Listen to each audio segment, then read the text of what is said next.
Hello students, welcome to my YouTube channel.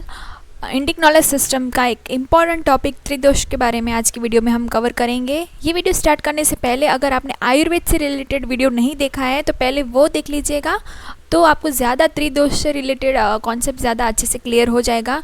वो video यहाँ पे आई बटन पे आप क्लिक करके भी देख सकते हैं, या तो आप प्लेलिस्ट में इंडिक नॉलेज सिस्टम की पूरे IKS का प्लेलिस्ट बना हुआ है, तो वहाँ पे भी आप आयुर्वेद का जो वीडियो है वो देख लीजिएगा। एंड आफ्टर दैट आप त्रिदोष का वीडियो देखिएगा तो आपको ज़्यादा अच्छे से क्लैरिटी हो जाएगी।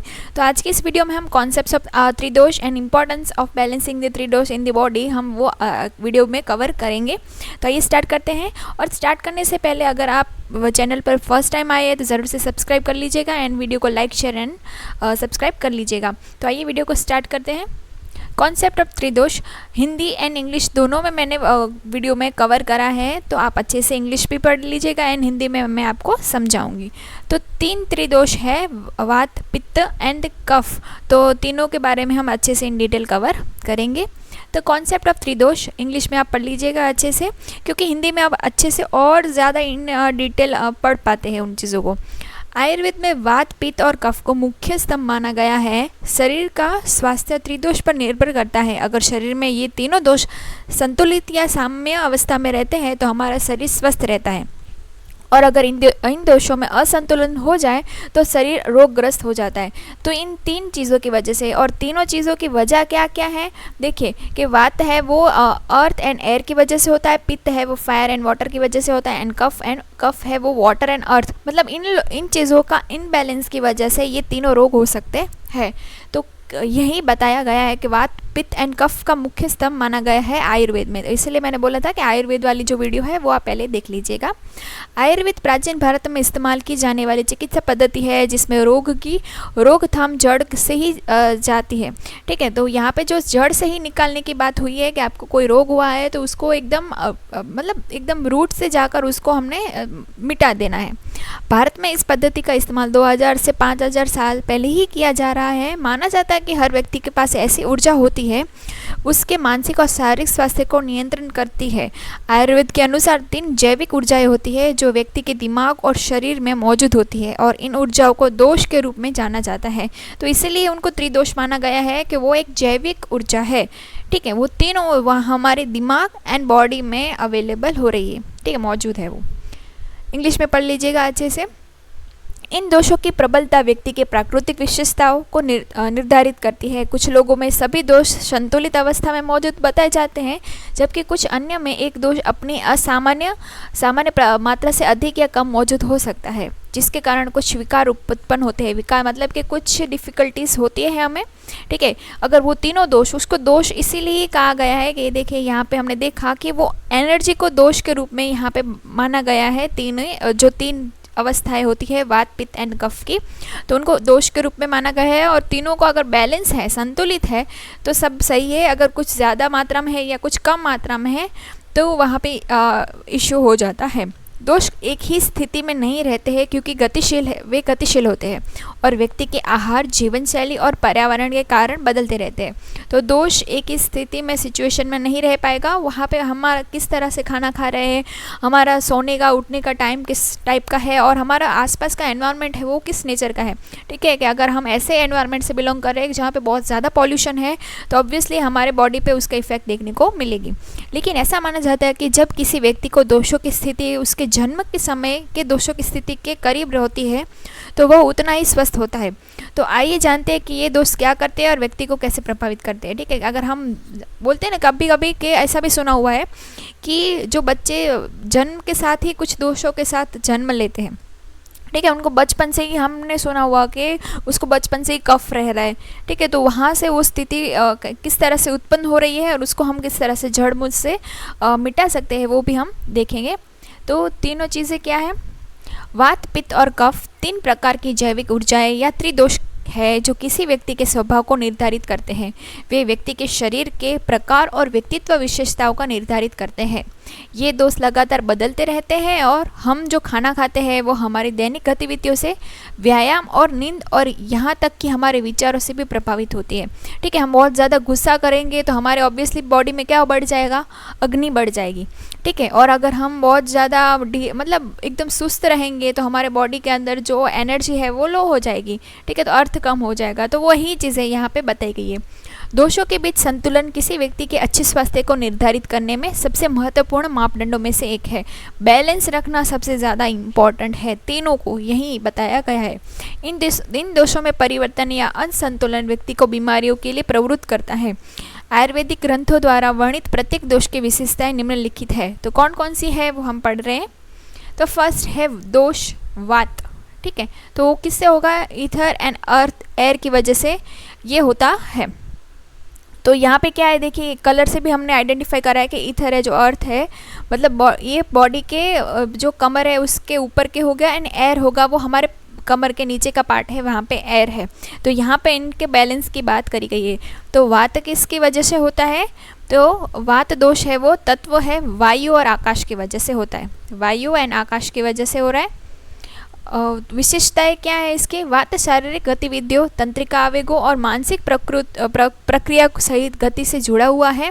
यह रचनात्मक, लचीलापन और परिवर्तन के लिए जिम्मेदार है। ठीक है, हम बॉडी में जो मूवमेंट कर पा रहे हैं वो इसकी वजह से ही है, क्योंकि हमने देखा ही कि किस तरह से बॉडी मूवमेंट कहाँ से होगी, यहाँ से ही हमारी बॉडी मूवमेंट यहाँ से ही हो रही है।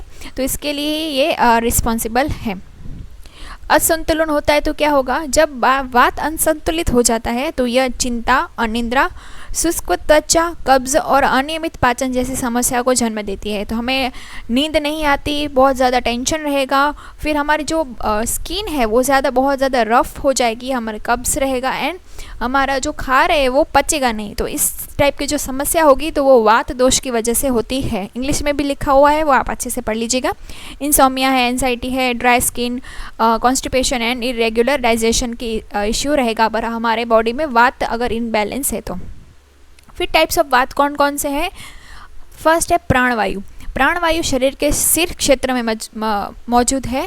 यह चयापचय, हृदय संबंधी कार्य और इंद्रिय अंग सहित शारीरिक गतिविधि जैसे बौद्धिक कार्यों पर नियंत्रण करने के लिए जिम्मेदार है। प्राणवायु मतलब बोलते हैं ना कि हम जो मेन बॉडी के लिए ज़्यादा ज़रूरी है वो सिर के क्षेत्र में मौजूद है, मतलब वो माइंड के आसपास मौजूद है ये वायु, और हमारे जो मेन हार्ट से रिलेटेड जो भी एक्टिविटी है वो यहाँ पे रिस्पॉन्सिबल है। हमारी सबसे ज़्यादा responsible for control over intellectual functions like psychological activity including metabolism, cardiovascular function and sense organs. तो इन सब के लिए प्राणवायु रिस्पॉन्सिबल है। फिर है उदानवात। तो उदानवात मूल रूप से भाषण का उत्पादन है। भाषण के लिए प्रयास और शक्ति की आवश्यकता होती है। इसका सक्रिय स्थल ऊपरी वक्ष और छाती के क्षेत्र में है। ठीक है, जो चेस्ट के आसपास है, जहाँ पे हम जो बोल रहे हैं लैंग्वेज के लिए हमने उदानवात का यूज़ करा जाता है। प्रोडक्शन ऑफ द स्पीच के लिए हम कैसे बोल रहे हैं, कितनी एनर्जी से बोल रहे हैं, उसके लिए ये ज़रूरी है। फिर है व्यानवात। तो व्यानवात की उपस्थिति रक्त परिसंचरण संभव है और व्यान वायु का सक्रिय केंद्र हृदय है। तो यहाँ पे सबसे ज़्यादा हार्ट पर बात करी गई है, जहाँ पे ब्लड सर्कुलेशन से possible by the presence of the व्यान वाता एंड एक्टिव सेंटर ऑफ व्यान वायु इज हार्ट। फिर है समानवाद, जहाँ पर यह अग्नि की सक्रियता द्वारा भोजन के पाचन जैसे कार्य करता है। तो सबसे ज़्यादा यहाँ से एमसीक्यू हो सकता है, जो हमारा भोजन पच रहा है वो किस वायु से पच रहा है, तो वो समानवाद से पच रहा है। समानवाद का सक्रिय स्थल जठरा संबंधित मार्ग है। फिर है अपानवात। तो ये श्रोणी क्षेत्र के सक्रिय होता है। स्वायत्त तंत्रिका तंत्र में मूत्र त्याग, शौच, संकलन, प्रसव जैसी अधिकांश गतिविधियों में प्रभाषिता की एक भूमिका मिली गई है। अपानवात मतलब क्या कि जो हम बॉडी से सब चीज़ें निकाल रहे हैं, जो ऐसी पेल्विक रीजन है जहाँ पे हम जो वॉशरूम कर रहे हैं या फिर इससे मूत्र त्याग है या शौच प्रक्रिया है, वहाँ से जो निकलने में ये मदद करेगा। तो प्राणवायु से मतलब सिर से स्टार्ट होकर एंड तक का हमारा पूरा वात के साथ कनेक्टेड है। उदानवात था वो छाती के क्षेत्र में कनेक्ट था, व्यान है वो हृदय के साथ, ये जठर के साथ, और ये मूत्र मतलब ये श्रोणिक क्षेत्र में सक्रिय होता है पीछे के बाद। ठीक है, फिर है पित्त। तो पित्त किसके साथ होगा, फायर एंड वाटर। तो वाटर यहाँ पे ही है पैर के पास, एंड फायर है वो बॉडी के इस पार्ट में है। तो पित्त दोष किसके साथ होगा, तत्व कौन से, अग्नि एंड जल की वजह से। विशेषता क्या है इसकी, पित्त चयापचय पाचन और परिवर्तन को नियंत्रित करता है। ये पाचन आत्मसात और शरीर के तापमान विनिमय से जुड़ी प्रक्रियाओं से जुड़ा हुआ है, तो बॉडी में टेम्परेचर मेंटेन करने के लिए ये यूज़फुल है। असंतुलन होगा तो क्या होगा, पित्त में असंतुलन के एसिडिटी, सूजन, त्वचा संबंधित विकास और अत्यधिक क्रोध जैसी स्थितियाँ हो जाती है। अगर आपको बहुत ज़्यादा गुस्सा आता है, बात बात पर गुस्सा आ रहा है, या फिर आपको स्किन से रिलेटेड बहुत ज़्यादा इश्यूज हो रहे हैं, या फिर आपको सूजन है या एसिडिटी की इश्यू है, तो आपको बॉडी में पित्त का इनबैलेंस हो गया है। तो टाइप्स ऑफ पित्त कौन कौन से हैं, तो पाचक पित्त है, जैसा कि इसका कार्य बताता है कि पाचन के लिए जिम्मेदार है सभी एंजाइम्स, सभी जठरा मात्र हार्मोन और सभी स्थानीय हार्मोन। तो पाचक के लिए ये नाम से पता चल रहा है, जो पचने के लिए जो पित्त है वो पाचक पित्त है। फिर है रंजक पित्त, जिसका यह रक्त के निर्माण के लिए जिम्मेदार है, यह पेट में स्थिति होती है, तो ये पेट के पास होता है। और रंजक से रक्त, ऐसे याद रखना है, ब्लड। फिर है बर्जक पित्त, जहाँ बर्जक पित्त को पूर्वपति पिट्यूटरी से कुछ हार्मोन ACTC MSH के नियंत्रण में त्वचा के रंग द्रव्य के रूप में जाना जाता है। ठीक है, कि हमारे बॉडी का कलर किस टाइप का होगा वो बर्जक पित्त से हमें पता चलेगा। ठीक है, गौवर्ण होगी, बहुत ज़्यादा वाइट होगी या डार्क होगी, वो ही इस हार्मोन से बर्जक पित्त से हमें पता चलेगा। ठीक है, कभी कभी हमारे पेट अगर साफ़ नहीं हुआ है तो हम पूरे मतलब बॉडी का जो कलर है वो फीका हो जाएगा या बहुत ज़्यादा डार्क हो जाता है, ऐसा हमने चेंज देखने को मिलता है। फिर है साधक पित्त, इस पित्त से शरीर में सभी कार्य होते हैं, जैसे कि मस्तिष्क, लिम्बिका, हाइपोथैलेमस एंड अन्य NSL गतिविधियाँ। ठीक है, साधक, वो यहाँ पे साधक से समझेंगे हम कि सभी काम कर रहे हैं। ठीक है, जो माइंड से रिलेटेड काम है, जिसे पित्तार, cerebrum, limbic, hypothalamus and other CNS activity करता है। फिर है आलोचक पित्त, इसे सामान्य दृष्टि से के लिए जिम्मेदार माना जाता है। आंखों के प्रकाश संवेदनशील रसायन जैसे फोटो पिगमेंट कहा जाता है और दृष्टि की फोटो केमिस्ट्री के तरह पूरी प्रक्रिया को आलोचन पित्त द्वारा दर्शाया जाता है। तो आलोचक, लोचन, ऐसा तो हमने कभी हिंदी में भी सुना होगा ना, लोचन, तो वो लोचक से, आप आलोचक से याद रखना है, जो आंखों के साथ कनेक्टेड है। ठीक है, रंजक रक्त के साथ कनेक्टेड है और इसकी स्थिति है पेट। फिर बर्जक है वो हमारी पिट्यूटरी, पूर्व जहाँ पे उसका कलर के साथ कनेक्टेड है, हमारे स्किन का कलर किसके साथ मैच करेगा वो हो। साधक पित्त है वो हमारे शरीर के सभी कार्य के लिए रिस्पॉन्सिबल है, स्पेशली माइंड से रिलेटेड। फिर आलोचक है वो आँख से साथ, एंड पाचक तो नाम से पता चल रहा है कि जो हमारे जठरा तंत्र में होगा। फिर है कफ, तो कफ कहाँ पे होगा, वाटर एंड अर्थ का इम्बैलेंस की वजह से कफ होता है। तो वाटर तो हमारे नीचे ही है, लेकिन क्या होगा, अर्थ का जो प्रोपोर्शन है वो ज़्यादा हो जाएगा और वाटर का कम हो जाएगा इसमें। कफ का कुछ कौन कौन से एलिमेंट्स हैं, तत्व कौन से होंगे, पृथ्वी एंड जल। विशेषताएं क्या है, कफ स्थिरता, संचरना, चिकनाई और विकास के लिए जिम्मेदार है, और यह शरीर के विभिन्न ऊतकों को सहायता प्रदान करता है और प्रतिरक्षा को बनाए रखता है।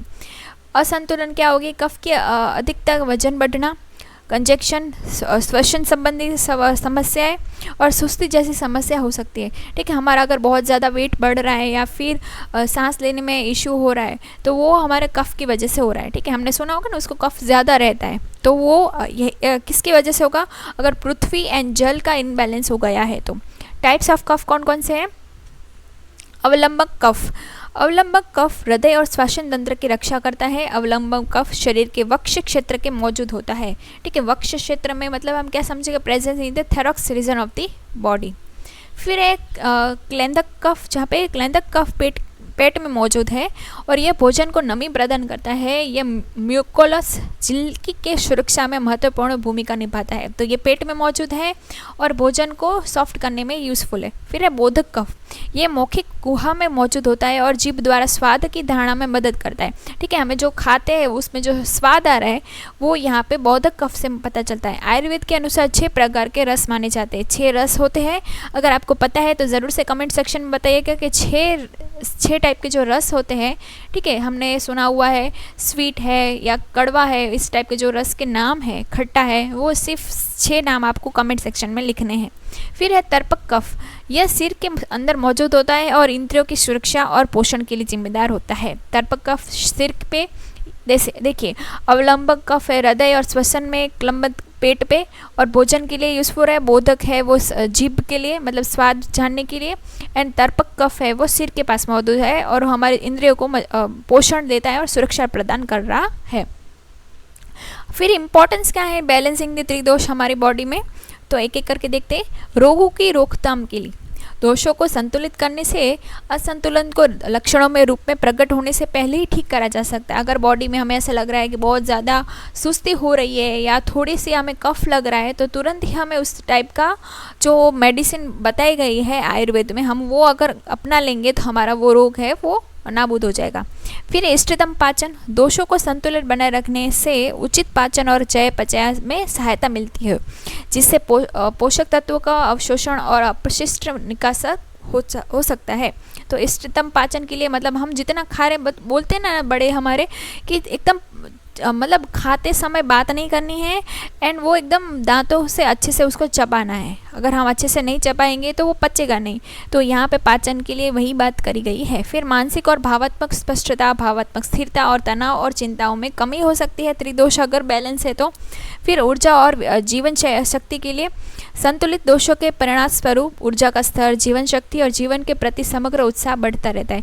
अगर हम एकदम लो फील कर रहे हैं तो उस टाइम पे हमारा माइंड एंड बॉडी दोनों ही एकदम लो हो जाएंगे और हमारी जो ऊर्जा है, हमारी जो एनर्जी है वो एकदम डाउन हो जाएगी। तो इस सिचुएशन में क्या होगा कि हमें ये देखना होगा कि हम किस तरह से अपना उत्साह बढ़ा सकते हैं, एनर्जी कैसे वापस ला सकते हैं, तो वो त्रिदोष की मदद से बैलेंस में हो जाएगा। फिर है बीमारी के प्रति प्रतिरोध, संतुलित दोषों का एक मजबूत परिरक्षण प्रणाली का समर्थन करता है, जिससे शरीर संक्रमण और बीमारियों के प्रति कम संवेदनशील होता है। ठीक है, कुछ लोग होंगे, 2 टाइप के लोग होते हैं जो एकदम कुछ ज़रा सा भी सीजन में चेंज आएगा ना तो तुरंत बीमार हो जाएंगे, और कुछ टाइप के लोग ऐसे होंगे कि कुछ भी नहीं होता है उन लोगों को, कहीं भी जाए कैसे भी जाए, इवन ठंडी के मौसम में भी एकदम गर्म के बदले ठंडे पानी से नहाएंगे तो भी उनको जुकाम नहीं होगा। लेकिन हमारे जैसे नॉर्मल लोग होंगे तो वो क्या होगा, हमें थोड़ा सा भी चेंज होगा एटमॉस्फेयर में तो हमें तुरंत बीमार हो जाते हैं। तो उनके बॉडी में ऐसे टाइप के लोगों में क्या होगा, उनके बॉडी में बहुत ज़्यादा बैलेंस हो रहा है त्रिदोष का। फिर है स्वस्थ उम्र बढ़ना, एक अच्छी तरह से संतुलित दोष प्रणाली सुंदर उम्र बढ़ने और लॉन्गेविटी को बढ़ावा देती है। ठीक है, हमारी जो एज है वो नहीं दिखेगी अगर हमारा त्रिदोष बैलेंस हुआ है तो। ठीक है, क्योंकि उससे क्या होगा कि हमारी अगर हमने जो खाया है वो अच्छे से पच जाएगा, तो अच्छे से जो एक्स्ट्रा चीज़ें जो निकलती है बॉडी से, वो सुबह हम जो निकालते हैं तो वो अच्छे से निकल जाएगी, तो हमारी बॉडी ऑटोमेटिक ही ग्लो करेगी। ठीक है, हम देखते ही है कि अगर हमारी 8 घंटे की नींद अच्छे से पूरी हुई है तो सुबह उठते हैं तो हमारे स्किन पे बहुत ज़्यादा ग्लो देखने को मिलता है। तो वही है त्रिदोष की निशानी कि अगर हमने अच्छे से नींद ली है तो सभी बॉडी में जो काम हो रहा है इंटरनली वो अच्छे से हो गया है।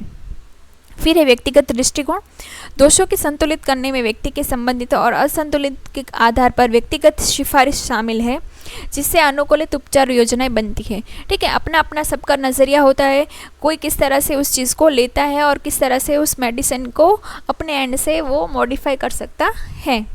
ठीक है, तो कंक्लूज़न देख लेते हैं कि आयुर्वेद में दोष संतुलन प्राप्त करना और बनाए रखना स्वास्थ्य और कल्याण की आधारशिला माना जाता है। यह आहार, जीवन शैली प्रथाओं, हर्बल उपचार, शरीर चिकित्सा, योग, ध्यान और माइंडफुलनेस के संयोजन के माध्यम से प्राप्त किया जाता है। सर्वोत्तम स्वास्थ्य के लिए संतुलन बनाए रखने के लिए सटीक दोष मूल्यांकन और मार्गदर्शन के लिए एक अनुभवी आयुर्वेदिक चिकित्सक के परामर्श करना आवश्यक है।